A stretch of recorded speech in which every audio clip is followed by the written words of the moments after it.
Hello, welcome to Jazz Is. Jazz Is MasterClass series at the National Jazz Museum. At the National Jazz Museum in Harlem. I am Sekou McMillan, the curator of special projects. My name is Albert Marquez, Zach O'Farrell. My name is Shirazette Titten. And we are in conversation with the legendary Bertha Hope. Jazz could only have happened here in America. The key to everything was the radio. So this world is too dense. 15 minutes isn't enough to cover it all. Are you ready?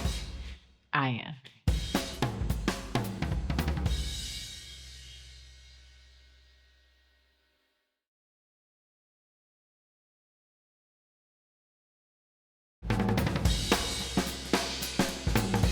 These were big bands, and hence the name, the big bands. But the heart of these bands was really the soloists, and the soloists were what gave the band's identity outside of arrangements and the specific. So for this final part, we're going to cover the late 1930s up to the mid-40s in both jazz and Harlem. A second revolution, if not a third one, in the history of jazz and the history of Harlem, and a revolution that, as in each of the previous ones, produced a new music which had the name of Bebop. Now, let's take ourselves to 1939. Arguably the epitome of the economic upswing of jazz, when not only the biggest bands were doing their most lucrative work, but side players and all kinds of bands were going off to start their own organizations. And that included Coleman Hawkins, who came back from Europe in 1939 to start his own band, Teddy Wilson, who had been playing with Benny Goodman from 1936 on, starting his own band. Benny Carter, who comes back from Europe and starts a new great big band that plays at the Savoy Ballroom. And these bands and the wave of musicians starting their own orchestras in the late 1930s. By the way, the orchestras have now grown to from the 10-piece big bands of the jazz age up now to, in some cases, 14 pieces. Now, the instrumentation, I should just point out, of the big bands in the jazz age was you had 2 trumpets, a trombone, and 3 reeds, 2 alto saxes and a tenor sax, all doubling on clarinet. And then you have a 4-piece rhythm section, banjo and tuba, or bass and guitar. And in many ways, that rhythm of the swing era was a shift towards bass and guitar, as well as drums and piano. Now, during the swing era, they would add another trombone, they would add another trumpet, making for 5 brass, and another reed, making for 4 reeds. And it would go on from there, adding yet another trumpet and 2 more trombones and another reed instrument. And by the late 1930s, the majority of bands had 8 brass and 5 reeds. These were big bands, and hence the name, the big bands.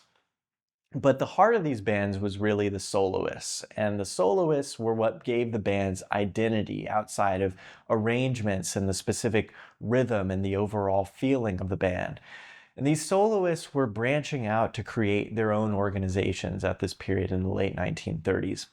As far as the cultural revolution of the 30s, though, there was a backfiring around 1939. As laws were being passed to desegregate nightclubs and ballrooms in cities around the country in the 1930s, the backfiring was venues that had previously hired black bands to play for white audiences were no longer hiring black bands because they didn't want to have black patronage at their venues.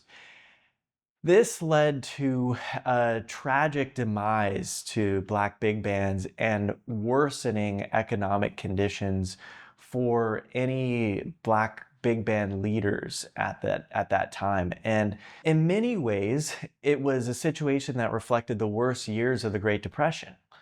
Only the most successful big bands of the time could continue to survive. And those included Cab Calloway's orchestra, Duke Ellington's orchestra, two major figures and the usual suspects going back to the early 30s, as well as a new band, which was Count Basie's orchestra, fresh in from Kansas City as of 1937. Don Redman's orchestra is still doing all right, but on the wane. And there are others, but for the most part, bands are folding in the early 1940s due to worsening economic conditions. And the situation for soloists in these bands is one of great uncertainty. The soloists in the bands, though, are really where the development of the music itself is happening. And these soloists are getting together in after-hours jam sessions to experiment, to create new sounds, to play with each other when they might not be able to play with each other because they're working in different big bands that are in different towns. But these bands are traveling, and they're traveling more and more in the early 1940s because that's the only place they can get work, to be on the road. And in some cases do stints that take 8 hours to get from one place to the next. They're spending all their time on the road. And the soloists of the late 1930s and early 1940s coming out of the swing era have the attitudes of the swing era and a new sense of experimentation. The music is going in new directions. These soloists include someone named Charlie Parker, who is from Kansas City, who came up in J. Shan's big band, which was a great Kansas City big band that actually followed Count Basie on his heels to the Reno Club in Kansas City. And then similarly to Count Basie, had their big break in New York. J. Shan's band came to New York in 1942, played at the Savoy Ballroom, and they were a huge success. And Charlie Parker was no small part of that success as their star soloist. Charlie Parker had already been in New York in 1939. He worked for a little while at a restaurant where Art Tatum was working as the pianist. And hearing Art Tatum and hearing the sounds of jazz, he was inspired to develop the music further, to push into a new level of virtuosity. And by 1942, when he came to New York for the second time, he was playing a style of music that everyone recognized as different, as something special. They couldn't believe what they were hearing in many cases. The other great soloist who was a comrade of Charlie Parker's in the early 1940s was Dizzy Gillespie. And Dizzy Gillespie was from South Carolina and had come to New York in 1937 and joined the big band of Teddy Hill. Now, at the Savoy Ballroom, we think of Chick Webb as the great house band leader. And Chick Webb was a great drummer from Baltimore who had his big break in the late 1920s and worked to the bone to build the greatest big band of that generation. And it certainly was one of them, competing with Count Basie in 1938 at the Savoy. Chick Webb's band proved to be among the absolute pantheon of great big bands of the time. He was the heartbeat of the Savoy, the heartbeat of Harlem. Teddy Hill's band was the other house band at the Savoy Ballroom. And Teddy Hill was a band that had Roy Eldridge, Chu Berry, Frankie Newton, so many great soloists. But Dizzy Gillespie joined the band in 1937 in its star trumpet soloist chair. And Dizzy Gillespie himself was on to his own patterns of playing music. At first, he was a Roy Eldridge devotee, but by the late 1930s, and when he joined Cab Calloway's band, he was on to his own development of the music. By the time Dizzy Gillespie and Charlie Parker met each other in Kansas City in 1941, when Dizzy Gillespie was there with Cab Calloway's band, and Charlie Parker was there with J. Shan's band, the two realized that they had been experimenting and developing a new way of playing the music that was very compatible with one another. And their collaboration had only begun there in Kansas City in 1941.